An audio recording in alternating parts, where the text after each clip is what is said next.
everybody, it's Jennifer Colleen with Rock Lines Magazine, and I am at the Camp Clubs in Columbus, Ohio with Images of Eden, who just got off stage.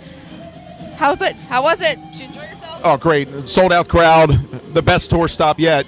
I mean, we came out on stage and everybody was packed at sardines. So, yeah, we're flying pretty high right now. Amazing show. Great sound. I always think it's fun to get to talk to bands like after they perform, and I don't get to do it often. Usually it's before, especially when it's a band I have not seen in person before. Because, you can look at things online and it's kind of one-dimensional and you kind of don't get a feel for it. But I really enjoyed your set. It was you definitely are storytellers. Is that something that's really like fundamental to how you go about putting on a live show? Well, it's funny because we're a band of survivors, addiction, little abuse in there. 4 of us are survivors, and we're lucky to be alive. And it's just when I was trying to quit what I was on, I didn't have anybody. So we're basically telling our story the way that people can relate about survival, about what got us through.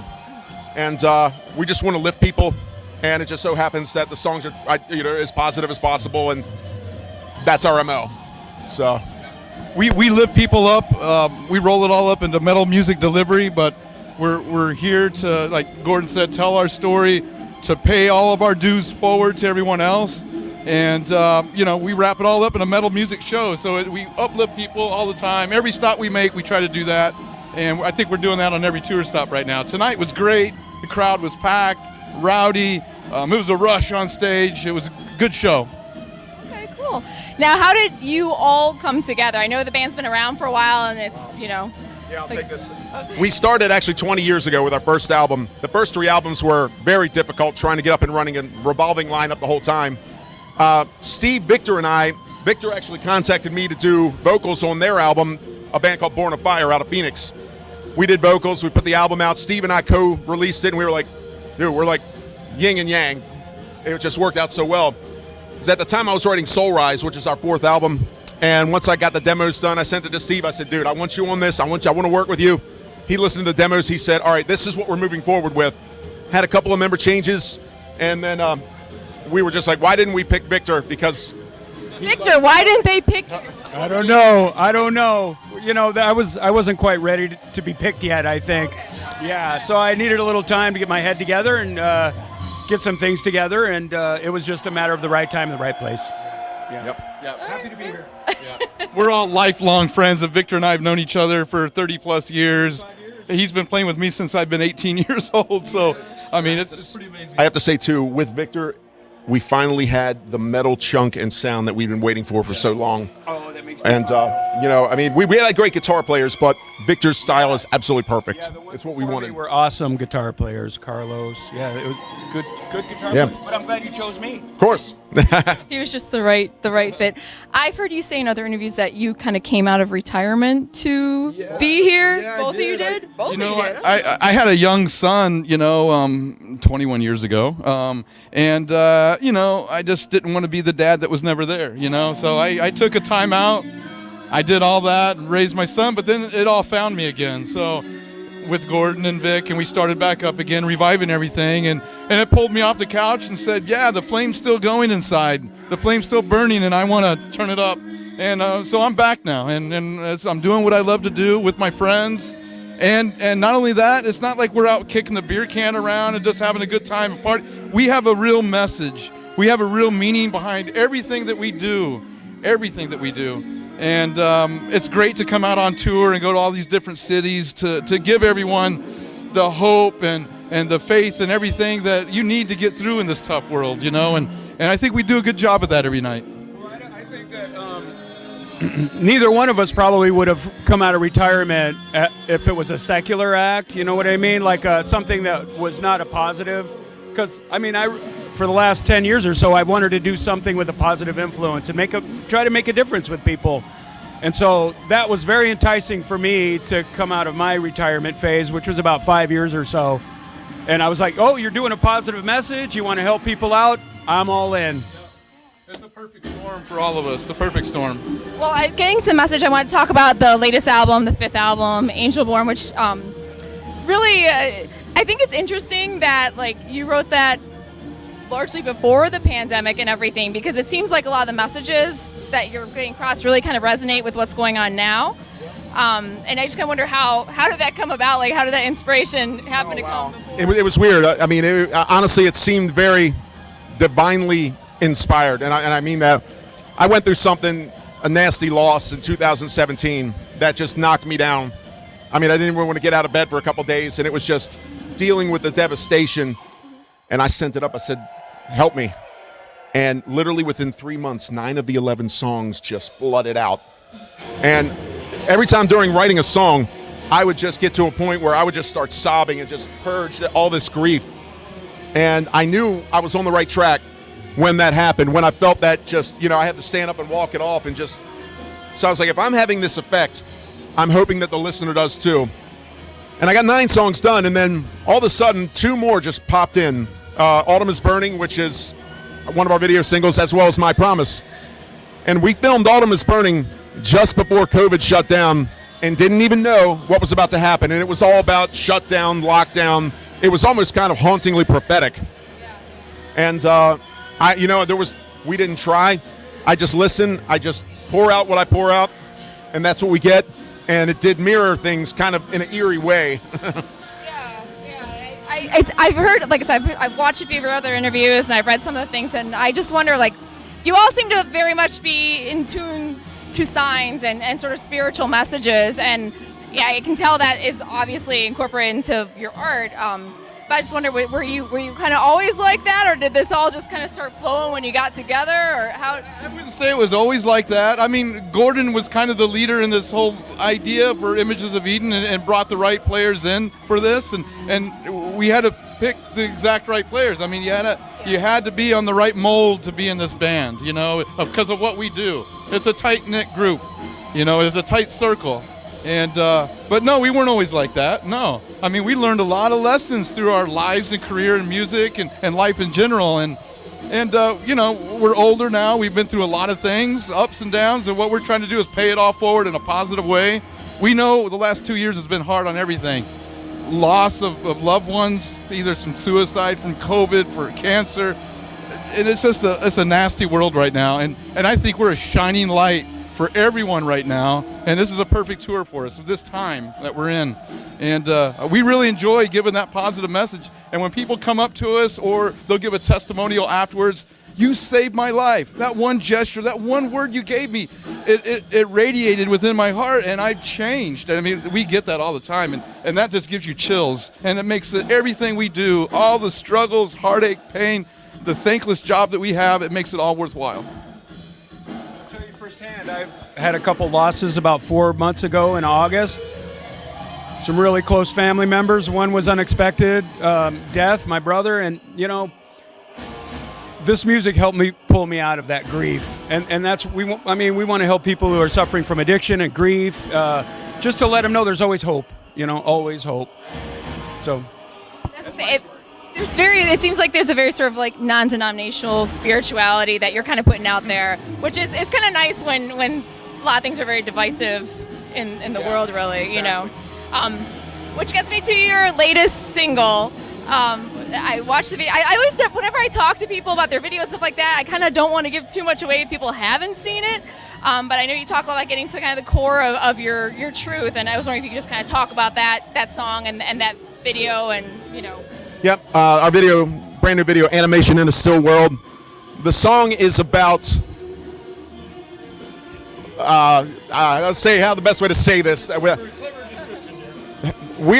media and the government are dividing us. They don't have our best interests in mind. They say they do. The media and the government is dividing us. News is no longer propaganda. It has become biased. News is no longer information. It's become biased propaganda. And if you turn on the news, one station's turning you against this person, this station's turning you against these, this group's turning you against this. They're constantly dividing. And as they're doing it, if you read between the lines, there are a lot of holes in what's happening. Basically, we just want people to know, trust your senses, pay attention. Because everything you see on the tube, yep, it's all fantasy. If you smell a rat, that's probably a reason why. And with the thing I said in the middle, trust your senses. They're not going to lie. And I think that's about it. But Steve actually directed that video, so. Yeah. Well, I mean, we just took off with the song and the content of the song and the lyrical content, and we just put some visuals to it, that are really cool, that would be really impactful, to the message that we're trying to give along with that lyrical content. So we thought a lyrical video was absolutely the best way to deliver this song, and so that's what we did. We are really big on visuals in our band, and you've seen some of our music videos before, Fight the Good Fight, My Promise, and on and on. We really tell a story, we really tell a good story, so they're very interesting. I think what I appreciate about the video was that there was visual to it, but it didn't tell you to believe one way or another. Like, you still left it open, and I thought that was really cool, because you don't see that when people start talking about, the media, this, that, the other. People start thinking, oh my gosh, like conspiracy theorists, blah blah blah blah. But it was kind of like saying, hey, look, like, make your own decisions, And I thought it was kind of well done and a little different than. Now I probably gave away the whole video, so whatever. Just watch it anyway. I'd like to add to that too. You're exactly right. We ran it up the middle. We didn't take sides because there is no good side. Yeah, there is no good side. I mean, both of them are going to do it. There's division everywhere. I mean, so we ran it up the middle. We're just telling you, hey, you decide. You know what side you're on. And we didn't want to be biased because maybe we do have our opinions, but maybe we can reach somebody who doesn't share our opinion if we do go up the middle. And it worked. Just enlighten people. I mean, that's all we're trying to do. Yep, just wake up a little bit and pay attention, and trust your heart. Your first reaction is usually the correct one. I know I've heard you talk about kind of getting back to, we're all kind of just born very just honest, open, innocent, open-minded people, and kind of getting back to that sort of core of who you were, who you are. I think and it comes through a lot in your music and a lot in your lyrics, and the song I Promise in particular, the video for it, once again, I don't want to give away videos. You have to watch the videos because they are stories. The songs are stories, the videos are stories. But I was wondering if was there a personal influence in that video as well? I mean, I don't want to give away the ending. But I'm sorry, say again? I Promise, the video. Was that a personal direct story or kind of? Absolutely. I wrote the song, and the song was about a massive loss that I had. But I actually, without going into crazy detail, and I got confirmation that my lost loved one was in a good place, and I just dropped to the ground and was sobbing so hard. And that's what that song was about. And Steve and I talked about what we were going to, the storyline behind it.